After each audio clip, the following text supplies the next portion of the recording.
வணக்கம். வாழ்க வளமுடன், நலமே சூழ்க.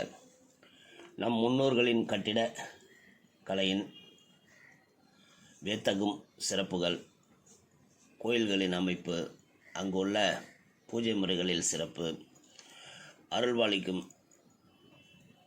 தெய்வங்களின் அமைப்பு, இதெல்லாம் நம்ம தொடர்ந்து சொல்லிகிட்ருக்குறோம். அதில் இன்றைக்கி நம்ம பார்க்க போகிறது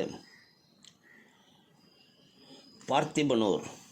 இந்த பார்த்திபனூருங்கிற இடத்துல கருங்குருவிக்கு மோட்சம் அளித்த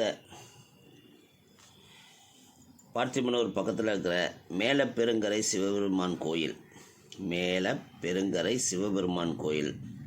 இங்கே 8 யானை தலையோட சிலை உள்ளது. ஆண்டுதோறும் தைப்பொங்கல் அன்று இந்த 8 யானை தலை சிலைகளுக்கு முன்பு கரும்புகள் வைத்து பொங்கல் இட்டு வணங்குகிறார்கள். சில மணி நேரங்களில் யானைகளின் கரும்பு சாப்பிடுவதாகவும் கூறுகிறார்கள் இங்குள்ள பக்தர்கள்.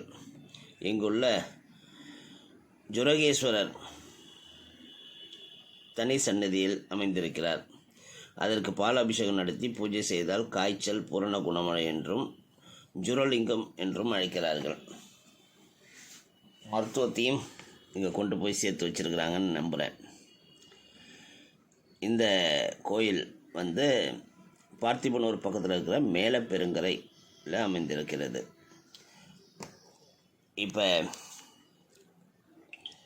நான் இந்த பதிவுக்காக படிக்கும்போது ஜுரஹரேஸ்வரர்னு ஒரு கோயில் இருக்கிறத தெரிஞ்சுக்கிட்டேன். ஏன்னா ஜுரத்துக்காக அங்கே போய் ஒரு பாலாபிஷேகம் பண்ணால் ஜுரம் போகுதுன்னா ஏன் செஞ்சு பார்க்கக்கூடாது? ஜஸ்ட்டு ஒரு முயற்சி செஞ்சு பாருங்கள்.